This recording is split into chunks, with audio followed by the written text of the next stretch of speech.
Hi guys, Fire Kilo here, and today we are going to talk about Ethereum staking. Now, some of you may think that staking is a good way to earn some extra cash, but let me tell you, it's not that simple. Sure, staking might bring in some decent profits for validators, but it could also harm Ethereum's ability to self-regulate and prevent centralization. We need to limit the size of validator pool to maintain a healthy network. Many people believe that as Ethereum nears the end of its development, staking participation will mirror that of chains like Solana and Cardano, with around 70% of token supply locked in non-active staking. But the Ethereum community knows that this is not the way forward.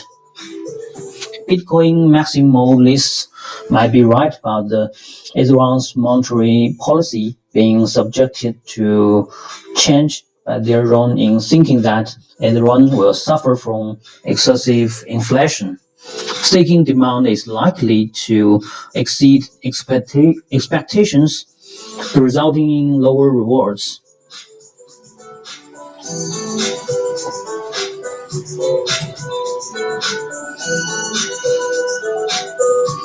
So some of you might think that more staking participation is good news for Ethereum, but let me tell you, proof of stake is different from monetary policy. Higher insurance and staking rewards won't decrease the likelihood of holding.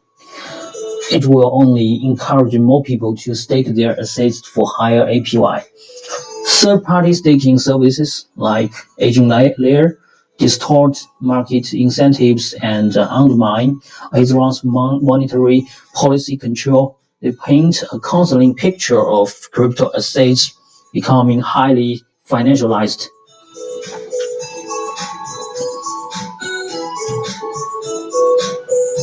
So I found that thinking of stakers as monopolists and calculating their optimal actual revenue extraction from non-stakers and the percentage of supply they will look up is a useful way to analyze the negative feedback loop. To really understand how this feedback loop works, we need to remember that staking rewards come purely from dilution by other holders and validators. If one person holds all calculating ETH and stakes it, they are just diluting themselves and getting zero actual rewards. If no one stakes to protect the network, no one gets rewards. That's why the maximum profit extraction point is at 0% and 100% staked supply.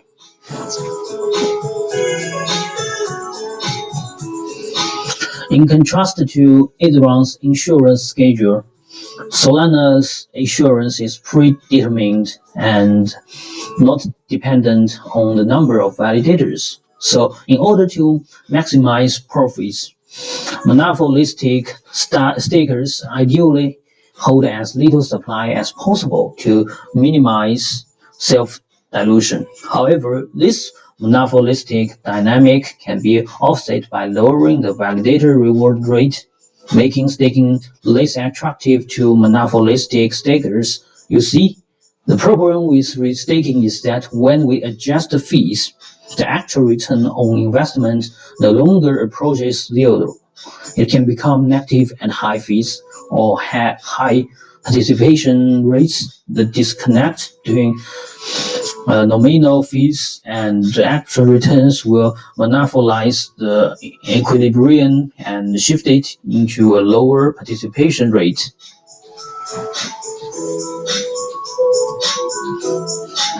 Before we enable validator withdrawals, some may argue that the current discount rate of around 50 is appropriate, but that does not mean the ecosystem is approaching a meaningful equilibrium. Let's talk about the restaking and its role in external returns. Restaking is a term used to describe various activities in the staking ecosystem. When we talk about liquidity staking token like Lidos, ST, or Rocket Pools, RETH, restaking usually refers to feedbacking staking rewards back into the ecosystem to create more validators and increase protocol revenue.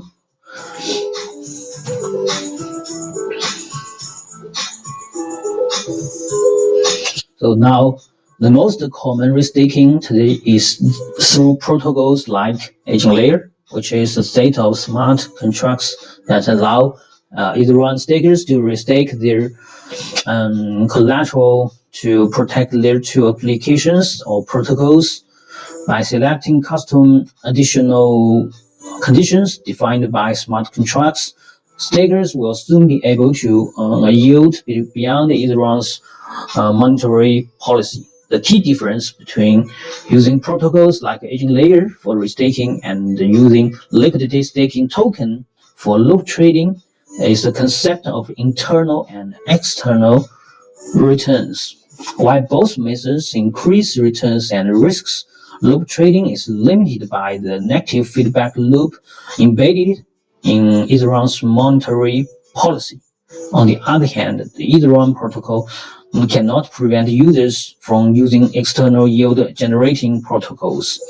The result is that loop trading will move the equilibrium point to a lower percentage of staking supply, while external restaking will move the equilibrium point to a higher percentage of staking supply.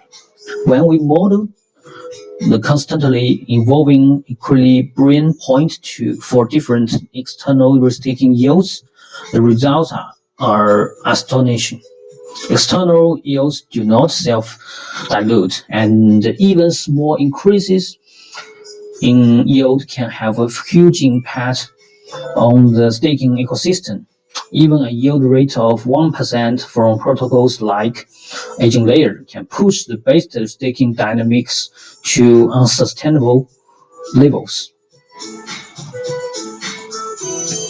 Now, the Ethereum research community typically considers adopting a minimum viable insurance policy as a key way to curb high participation rates. The ideal is that if too many people want to stake, lowering the returns will make staking less attractive while also improving the currency properties of the crypto assets. But here's the thing, folks. Sometimes cryptocurrency economic security is just a meme, M-E-M-E, meme. Look at Chainlink. It doesn't even have an economic model, and yet it's still safe. So can we actively monitor the economic security of a given AVAs? And how does EigenLayer mitigate these issues? We need answers. And finally, the decentralized sorter idea is intriguing, but can we really avoid the problem of running POS layer 2 for sorting by using EigenLayer validators? And what about event-driven MEV? How do validators can come to an agreement with MEV extractors? There you have it, my thoughts on EigenLayer's potential problems. As always, it's a pleasure stirring up some controversy. Until next time, this is Fat Rat Killer, signing off. Bye bye.